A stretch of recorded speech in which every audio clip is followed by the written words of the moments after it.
Assalamualaikum warahmatullahi wabarakatuh. Selamat perjuangan.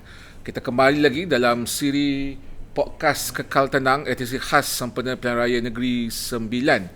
Dan Alhamdulillah kita telah banyak buat siri-siri temu ramah, dan saya sangat bertuah kerana kita terus berpeluang mendapat tetamu kita ini yang cukup tidak asing, ahli parlimen, merupakan satu-satunya general ataupun major general di dalam parlimen. Suaranya lantang, ditakuti oleh Menteri Pertahanan barangkali dengan isu-isu tentera dan sebagainya. Kita bersama kita. Terus saya memperkenalkan Yang Berhormat Datuk Clay bin Muhammad Noor, ahli Parlimen Ketereh. Apa khabar Datuk? Baik, Datuk, alhamdulillah. terima kasih kerana datang ke podcast Kekal Tenang. Kita nak terus fast question, terus kepada mauduk Datuk. Sebenarnya Datuk sebagai latar belakang Major General, bercakap isu tentera berterusan, saya tengok di parlimen. Datuk antara orang-orang, kalau dia ni kalau bangun mesti cerita pasal kenapa Datuk very konsisten membawa isu, apa masalah Datuk isu tentera ni Datuk? Bismillahirrahmanirrahim. Assalamualaikum warahmatullahi wabarakatuh. Terima kasih Sophie. Ya. Terima kasih kerana menjemput saya dalam Podcast Kekal Tenang. Kekal Tenang. Alhamdulillah. InsyaAllah saya akan bercakap mengenai hal-hal tentera. Ya, ya. Okey, kalau boleh saya mulakan dulu, saya nak cerita pasal adik saya lah dulu. Silakan Datuk. Okey, saya adalah bekas bekas general, bekas askar tentera berpangkat Major General. Okey. Jadi lama saya bertugas, lebih kurang 40 tahun. Ui. Lebih daripada 40 tahun dengan Angkatan Tentera Malaysia. Dan saya banyak bertugas sama ada di dalam ataupun di luar negara. Berbalik pada tentera ni, sebenarnya kita tentera ni, kita sebenarnya kita tidak berpolitik. Betul, okey, betul, okey. Setuju? We are apolitical. Ya, betul. Jadi kita ni sebenarnya, tetapi kita kena ambil tahu politik. Kerana politik ni akan menjaga kita. Jadi kalau kita tak tahu politik, jadi kita ikut aja gitu, tak boleh. Tak boleh. Jadi kita kena ambil tahu politik ni, dan kita kena tahu mana yang betul, mana yang tidak. Ya. Jangan kita bila disuruh ikut aja. Pangkah yang tu pangkah. Tak boleh macam itu. Askar tak boleh macam itu. Tengok yang terbaik. Okey. Jadi bila saya berhenti, saya mendapat peluang ini. Yang mana saya bertanding, kemudian menjadi ahli parlimen. Okey. Kalau macam Supi cakap mula-mula tadi, I'm the only one Ya, betul. general yang ada di parlimen. Jadi saya kena bela anggota tentera saya. Apa isu tu? Baik yang sedang dalam servis, Okey. ataupun Pencen. yang sudah berpencen. Ya, betul. Terutama dari segi kesejahteraan.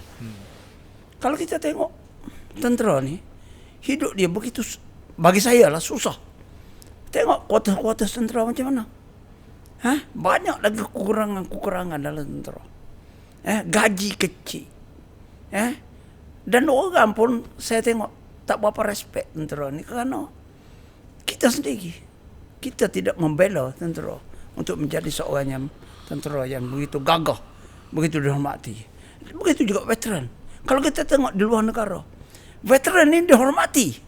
Kalau pergi hospital, dia ada fast lane untuk veteran. Pergi mana pun, pergi bank, ada untuk veteran. Dia orang hormat veteran ni. Tapi di sini ada orang hormat macam itu. Dah lah kalau pergi ke hospital, menunggu berjam-jam. Veteran ni dah tua. Ya. Dan banyak masalah-masalah dalam tentera ni. Jadi saya bangkitkan bermacam-macam masalah dalam tentera ni. Especially untuk veteran lah. Sekarang ni yang paling besar sekali Okey. untuk veteran ni adalah pelarasan pencen kepada anggota veteran yang bertugas sebelum Januari 2013. Purata umur mereka sekarang ni dah 60 tahun ke atas. Tetapi pencen mereka begitu rendah. Kenapa? Kerana tidak dibuat pelarasan. Kalau kita tengok Akta Angkatan Tentera 1972, Section 187, jelas menyebut kalau ada kenaikan gaji, Ya, betul, sepatutnya. mesti dia ada pelarasan pencen. Tetapi apa yang berlaku pada tahun 2013, pelarasan gaji ada, Tetapi dinafikan. Dia kata ada semakan gaji. Semakan gaji, perasaan gaji itu sama dah. Gaji naik. Apabila naik, kena ada perasaan pencen. Jadi kalau kita tengok, ambil contoh lah kita kata, seorang saja meja lah. Saja meja. Sebelum tahun 2013, pencen mereka sekitar dalam RM500-600. Tetapi selepas 1 Januari 2018, sekarang ni lah, pencen mereka RM3,500 ke atas. Jadi bila ada kenaikan lah kata 2% setahun ke atas RM500. Berapa Sofi? Berapa? Paling tinggi saya ingat dalam paling tinggi pun kalau RM1,200, RM1,300. Yeah. Itu sekarang ni private pun pencen lebih tinggi daripada tu. Jadi ini yang saya duk bela ni. Sebab itu hak mereka. Hak veteran yang bertugas sebelum 1 Januari 2013. Jadi bermaknanya di sini kerajaan kena ambil tahu benda ni. Tetapi apa yang jadi? Menunggu-nunggu. Mati dah separuh dah. Dulu ada 78,000, saya tak tahu sekarang mungkin tinggal lagi 40,000 ya. Tidakkah mereka tidak nyayang? Ini saya tak berhenti menyebut ni. Dah 3 tahun setengah jadi ahli parlimen. Saya tak pernah tinggal perasaan pencen ke masalah veteran ni. Saya tak pernah tinggal. Dan saya akan bela mereka selagi saya menjadi ahli parlimen. Dan kalau saya tidak jadi parlimen pun, saya akan bela mereka melalui persatuan-persatuan di luar. Persatuan-persatuan veteran. Saya akan bela. Saya tak akan berhenti selagi ni. Dan sebab itulah saya bagi tahu dekat tentera. Ikutlah seperti saya. Maknanya sekarang ni kita nak mulakan di Negeri Sembilan ni gelombang biru. Yeah. Mana tentera, veteran kan ini mesti kena pangkah gelombang biru. Sebab parti ini akan menyelesaikan masalah mereka. InsyaAllah kalau kerajaan kita dipilih ke Putrajaya, saya akan tentukan benda ni dibuat. Dipastikan. Bukan banyak pun. Kalau nak bandingkan dengan yang di Songklap lah, dia apa semua kan dengan berapa angka dia kalau Bibi boleh kongsikan? Berapa keperluan sebenarnya? Saya tak pernah sebab apa dia tidak kira benda. Dia belum mengira lagi. Dalam parlimen tak jawapan rasmi. Saya dah cuba minta dah tetapi tak ada jawapan. Tak ada jawapan. Insya-Allah kalau kita menang, kalau kita merentah Malaysia, saya akan detailkan benda tu. Saya akan tablekan benda tu. Berapa orang yang terlibat, berapa banyak duit yang nak pakai.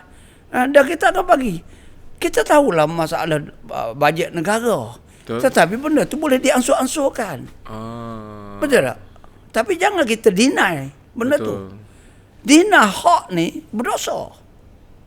Ini yang saya kena pastikan benda ni. Jadi undi awal ni esok. Jadi saya menyuruhlah kepada semua anggota tentera di kem-kem di Negeri Sembilan ni buat keputusan yang baik. Keputusan yang baik adalah memangkah Barisan Nasional dan juga Perikatan Nasional. Kita bagi gelombang biru. Jangan pangkah parti lain. Saya minta tolonglah dengan tentera-tentera saya ni. Tak ada orang yang nak bela kamu. Sebelum saya masuk ahli parlimen, tak ada orang bercakap pasal veteran tentera. Tak pernah orang bercakap pasal bantuan sara hidup, infrastruktur dalam camp. Tak ada orang bercakap.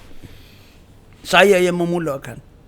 Tak ada orang cakap pasal pencen hilang upaya. Tak ada orang bercakap. Sobi tahu tak berapa kalau kaki ni, kalau daripada buku lali ni putus sampai ke bawah. Papasan? Berapa sebulan dia? Dulu dia bagi. Berapa tu? RM112. Untuk sebulan? Sebulan. Bayangkan duduk atas kursi 47 tahun. Tapi sekarang ni bila saya sebut benda ni dah dibaiki. Maka kerajaan pun dah membaiki peratus saya kata silap saya 200% dia naikkan. Alhamdulillah. Tapi selepas 47 tahun. Sebab berapa tahun? Tahun 2000 dia last kali dia semak benda tu. Semak semula. Jadi benda ni saya nak tentukan. Kalau orang lain nak sebut pasal benda ni, orang tak tahu. Betul. Saya bersama, saya masuk zaman komunis. Saya pun pernah bertempur dengan komunis.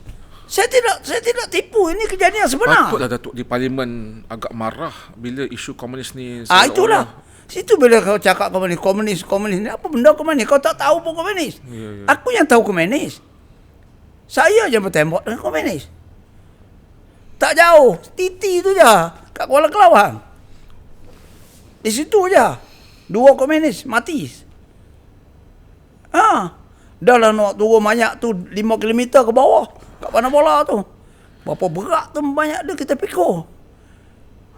Orang saya pun mati. Jadi saya merasa benda tu. Jiwa tentera ni memang ada dalam badan saya, dalam tubuh saya. Awak tahu sebab tu saya tak berjalan ramai. Sorang-sorang je saya pergi mana-mana pun. Tadi pun saya mari sorang-sorang. Balik pun sorang-sorang.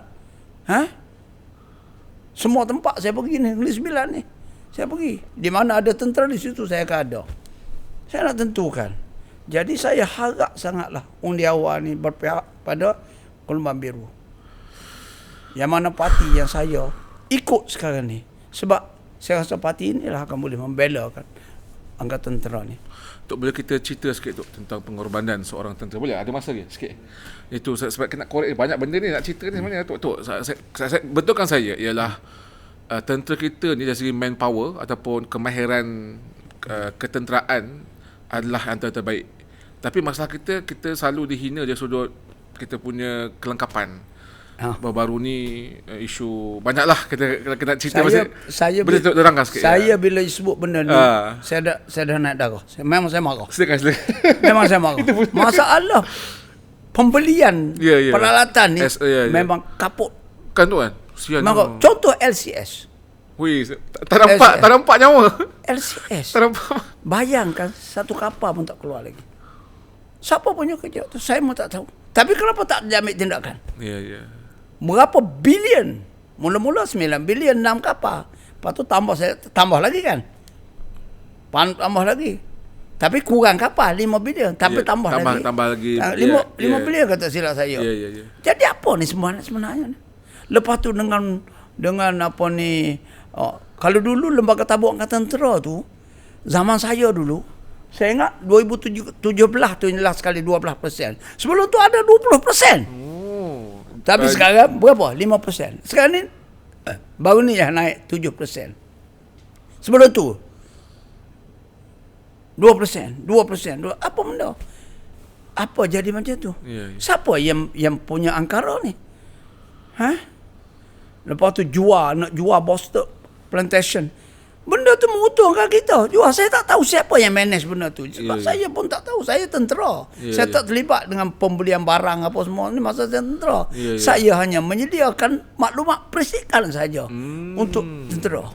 Sebab bila kita nak beli barang-barang, sepatutnya kita cek dulu apa ancaman kita. Baru kita tahu apa yang kita nak beli. Adakah sesuai benda tu? Adakah kita nak banner ataupun kita nak beli terus? Sepatutnya tengoklah ancaman macam mana. Tapi tidak. Yang recommend tu kontraktor. Bukan askar. Yang askar dia tak ambil. Bila kontraktor recommend, hanya keuntungan lah. Profit sajalah tanpa ada. Itulah dia. Jadi saya tengok hina sangat askar ni. Apatah lagi bila kita berhenti askar. Lagi dihina. Kerja tak ada. So, saya tak boleh biarkan benda ni berlaku macam tu. InsyaAllah. Kalau kita menang, kalau kita memerintah, saya akan tentukan mereka ni tidak diabaikan. Saya tidak akan benarkan. Tok, mungkin Datuk boleh kongsikan sikit pengalaman Datuk 40 tahun dalam kerja yang Datuk buat ni, Tok. Apa punca utama sampai dipinggirkan nasib tentera ni, Tok?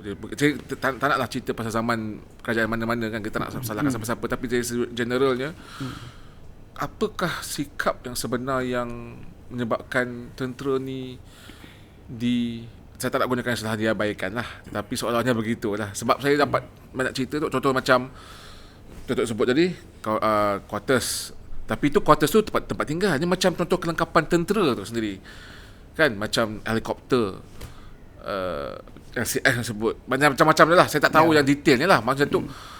Sebab ini end up lah tu ialah keselamatan negara. Ya. Dia kita jeopardize, kita mempertaruhkan sikap saya melewa ni, sikap acuh tak acuh sebabkan ending dia ialah keselamatan negara tu. Kalau berterusan macam ni, ya. malapetaka lah bagi angkatan tentera. Kalau berterusan macam ni. Sebab too many interference. Ya. Sebenarnya tak boleh. We leave it to the profesional lah. Askar ni profesional. Ya, ya. Biar askar yang pilih, biar askar yang beli. Ya. Monitor lah. Kalau dia buat tak betul, ambil tindakan. Ya. Betul tak? Ini janganlah campur tangan pula ni. Orang tu nak cari duit, ini kontraktor tu lah kontraktor ni. Saya tak akan benarkan benda ni berlaku. Kalau saya ada kuasa, kalau saya memerintah, kalau kita memerintah, saya tak akan benar benda ni berlaku. Saya tegas dalam hal ni. Saya tak akan benar. Janganlah ada hengki-pengki macam itu. Sikit gitu tentang tentang semangat keperwiraan lah, cintakan watan ataupun negara tanah air ni. Saya cuba bawa Datuk tentang propaganda tahun 90-an. Saya tahu 90-an, 80-an kot, cerita Prebet Badul. Ya. Cerita tu best lah saya tengok kan. Jadi dia menimbulkan latihan Nipodison, latihan begitu-begitu kan, kawatnya, menembaknya apa, menyebutkan cerita sebegitu. Dah tak ada tu, jarang ada dah. Untuk menaik, kebanyakan kita ni cerita gangster lah kot. Memang betul. Jadi macam mana perasaan tu? Memang betul. Jadi sekarang ni orang tak tonjol mana askar ni tu orang. Last sekali saya tengok training pun sekarang ni tak ada. Tengok hari tu apa berlaku di di gurun. Kan apa? Latihan di gurun tu. Latihan baling buntangan. Mati betul. Lepas tu 16 hari lepas tu ada lagi yang cedera. Ya. Jadi itu menembak. Betul. Jadi sekarang ni apa masalah sebenarnya? Saya rasa back pada training lah. Training sekarang ni tidak macam dulu lagi dah. Sebab apa tahu, orang belum berlumba. Orang belum berlumba untuk apa? Nak beli barang lah, nak apa. Tapi training yang tak ada. Jadi askar ni dia kena training sepanjang masa. Tak boleh berhenti training ni tak ada. Kalau kita lalai, macam ni dah jadi. Hancur lebur. Betul. Hancur. Saya masuk askar dulu. Apa yang saya tak rasa? Mati yang saya tak rasa tu. Penat, letih. Tembak kan tu? Bertembak. Tembak pernah kena tu? Pernah kena tembak tu? Saya tak kenal lah tembak. Tapi saya tembak orang ada lah. Saya tembak komunis. Jadi saya nak ceritanya, saya tak malu cakap benda ni. Sebab saya betul. Saya tembak. 2 magazine. Saya tembak. 1 magazine 30 biji. Saya tembak. Saya bercakap terus-terang, saya tembak. Saya tak takut. Jadi kita askar ni, masuk bukannya gaji mahal. Masa tu. Yalah. Pegawai berapa aja gaji? Ya. Lepas tu RM700 je gaji. Ya tak? Jadi kita ni memang bukan jadi askar nak kaya. Kita nak serve negara. Tapi kita bangga. Ya. Kita bangga menjadi seorang tentera. Tapi kita tak ada lah. Nak jadi kaya tak ada lah askar ni. Boleh makan lah. Tapi kalau kita pakat tinggi tu, bolehlah simpan duit sikit-sikit. Tapi sebelum tu tak ada lah. Ya. Motosikal, kapten pakai motosikal lagi. Mana ada duit nak beli. Kata. Betul. Tak ada. Pinjam kereta orang je lah. Menarik. Kita last tu seruan pada semua pendengar. Okey, akhir sekali lah. Saya merayulah kepada semua anggota tentera yang nak mengundi besok, undi awal tu.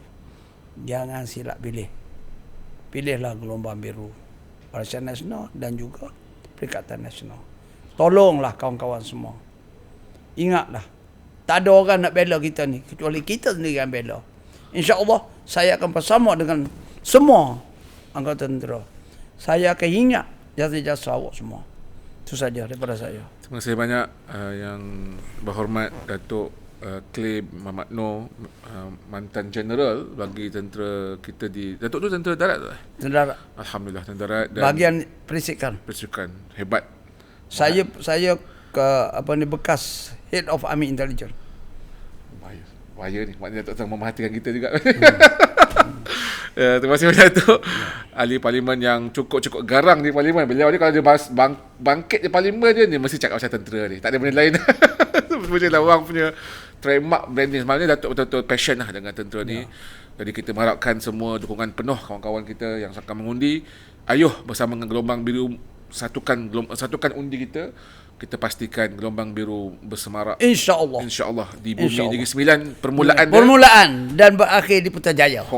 Insya-Allah. Sebut juga tu. Ya. Itu sahaja daripada kami podcast Kakak Tenang. Kita jumpa di episod seterusnya. InsyaAllah. Assalamualaikum. Mana?